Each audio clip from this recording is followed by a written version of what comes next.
How to progressive overload in the gym. लोग समझते हैं कि जब हम वेट इंक्रीज कर रहे हैं तभी हमारा प्रोग्रेसिव ओवरलोड हो रहा है, लेकिन ये मिथ है। आज मैं आपको बताता हूँ कि सही तरीका क्या होता है प्रोग्रेसिव ओवरलोड का। सबसे पहले प्रोग्रेसिव ओवरलोड होता क्या है, मतलब कि आपका जो पिछला सेशन था और जो आज का सेशन था उसमें 1% का इम्प्रूवमेंट होना चाहिए कि पिछला सेशन इस सेशन से थोड़ा बहुत इम्प्रूव होना चाहिए, उसे कहते हैं प्रोग्रेसिव ओवरलोड।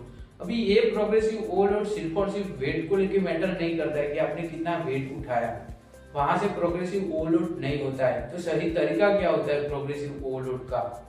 सबसे पहला जो आपका प्रोग्रेशन होता है वो आता है आपका फॉर्म एंड टेक्निक में, कि आप जिस फॉर्म एंड टेक्निक में पहले वेट उठा रहे थे वहीं पर अगर आपका फॉर्म एंड टेक्निक इम्प्रूव हुआ है उसी वेट उसी रेफरेंस के साथ, तो ये बहुत ही अच्छा प्रोग्रेसिव ओवरलोड हुआ है।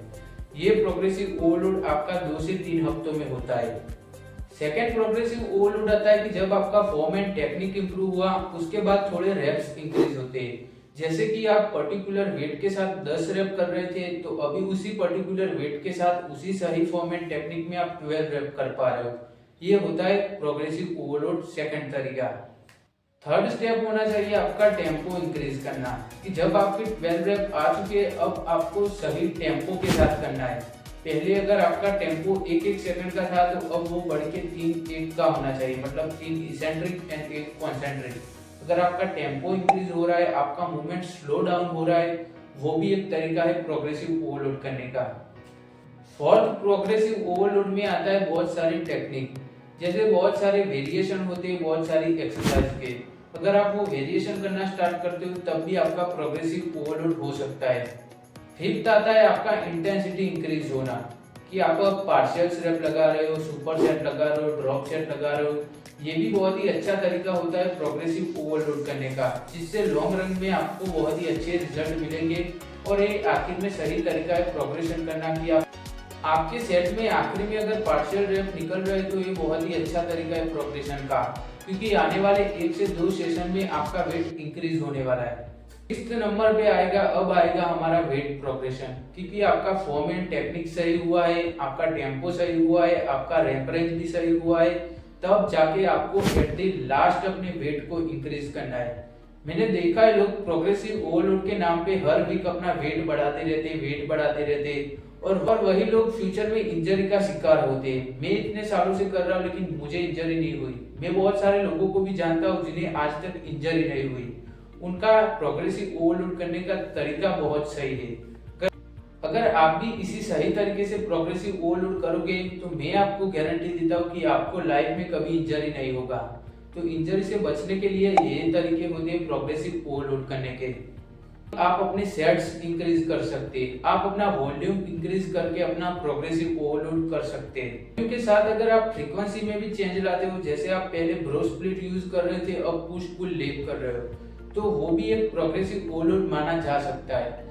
मैंने आपको पहले ही बताया कि प्रोग्रेसिव ओवरलोड का मीन्स होता है कि पिछले वीक से इस वीक में थोड़ा बहुत इंप्रूवमेंट होना।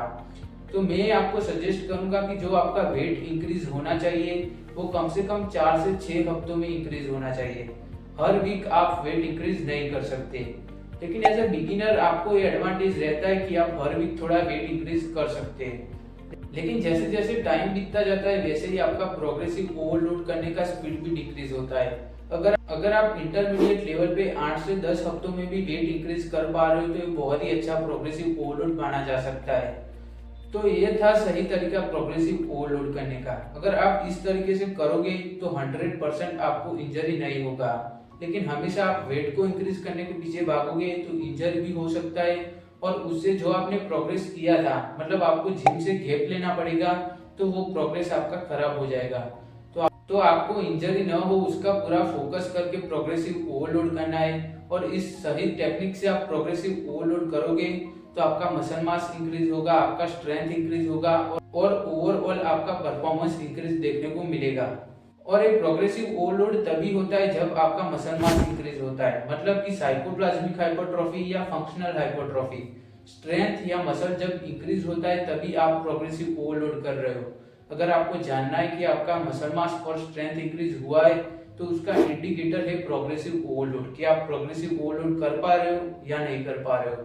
ये प्रोग्रेसिव ओवरलोड आपको जिम में देखने को मिलता है, लेकिन ये प्रोग्रेसिव ओवरलोड सही में जिम में नहीं बनता। जब आप डाइट करते हो, जब आप स्लीप लेते हो, तब वो फूड आपको रिकवरी करके देता है, वहां से आपका प्रोग्रेसिव ओवरलोड होता है। तो आपको अपनी स्लीप एंड फूड पे भी फोकस करना पड़ेगा। मुझे नहीं लगता कि आप लोगों का कोई कंफ्यूजन रहा होगा प्रोग्रेसिव ओवरलोड को लेके, लेकिन फिर भी अगर कोई कंफ्यूजन रहता है तो नीचे कमेंट करना, मैं जरूर रिप्लाई करूंगा। Thank you for watching.